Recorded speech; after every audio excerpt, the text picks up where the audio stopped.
Childrens, आज मैं हिंदी में आप लोगों को चैप्टर 2 रानी चींटी पढ़ाने वाली हूँ। यह एक कहानी है, तो इस कहानी को समझने से पहले आप लोगों को इस कहानी को धीरे धीरे अच्छी तरह से रीडिंग करना होगा। एक जंगल था। उस जंगल में एक घमंडी शेर रहता था। शेर को अपने ताकत पर बहुत घमंड था। उसने अन्य जीव को या अन्य जानवरों को अपने से छोटा समझता था। एक दिन उसने घोषणा करवाई कि सभी जानवर उसे आकर प्रणाम करें। अगले दिन से एक एक करके सभी जानवर शेर महाराज को प्रणाम करने के लिए पहुँचे। शेर ने इधर उधर देखा और बोला, अरे चींटियाँ नहीं आई अभी तक। खरगोश ने बोला, महाराज वे तो हमेशा देर से ही आती है। तभी लोमड़ी बोली, जल्दी पहुंचना उनके बस की बात नहीं। यह सुनकर सभी जानवर हंस पड़े। शेर गुस्से से लाल पीला हो गया। तब तक रानी चींटी अपनी सेना चींटियों के साथ वहां पहुंची। तभी शेर बोला, कभी तो समय से आया करो, हमेशा देर से ही आती हो। रानी चींटी बोली, महाराज रास्ते में बारिश का पानी भरा हुआ था, इसलिए आने में थोड़ी देर हो गई। अब शेर का गुस्सा और बढ़ गया। फिर बोला, एक तो देर से आती हो, ऊपर से मेरे सामने जवाब भी देती हो। चुप हो जाओ, वरना मैं तुम्हें जान से मार डालूंगा। रानी चींटी यह सब देखकर परेशान हो गई। वह सोचने लगी कि अब क्या करें, कौन सा उपाय करें। वह तुरंत अपने मित्र कन खजूरे के पास गई और धीरे से उसके कान में जाकर कुछ कहा।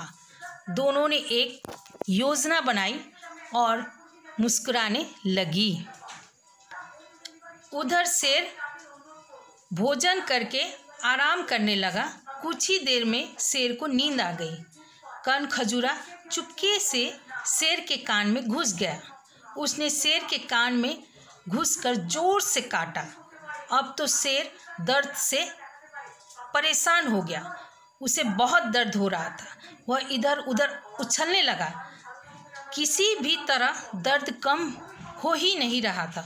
इतने में जंगल के सभी जानवर वहां आ गए। शेर के कान का दर्द का बढ़ता ही जा रहा था। सभी जानवर चुपचाप खड़े थे, पर वे शेर को कोई मदद नहीं कर पा रहा था। तभी हाथी बोला, महाराज मुझे लगता है आपके कान में कोई कीड़ा घुस गया है, जिसके कारण आपको तकलीफ हो रहा है। आपको रानी चींटी को बुलवाना पड़ेगा। आप रानी चींटी को बुलवाइए। तभी वहाँ रानी चींटी मदद करने के लिए पहुँची।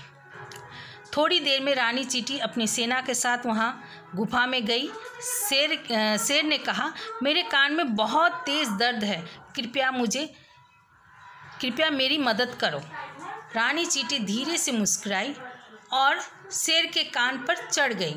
वहाँ पहुंचकर उसने कन खजूरे को आवाज़ लगाई कि धन्यवाद मित्र, अब तुम बाहर आ सकते हो। रानी चींटी की आवाज़ सुनकर कन खजूरा बाहर आ गया। उसके बाहर आते ही शेर को दर्द से छुटकारा मिल गया। शेर बोला, चींटी बहन मुझे क्षमा कर दो। मेरी समझ में आ गया है कि कभी किसी को छोटा नहीं समझना चाहिए। यह देखकर रानी चींटी मुस्कुराती हुई वहाँ से चली गई। इस प्रकार एक नन्हे कन खजूरे और चींटी ने शेर का घमंड को चूर चूर कर दिया। तो बच्चों, आपको यह कहानी कैसी लगी? ज़रूर अच्छी लगी होगी। इस कहानी से हमें यह ज्ञात होता है कि हमें चींटियों की भांति परिश्रमी होना चाहिए। हमें कभी घमंड नहीं करना चाहिए।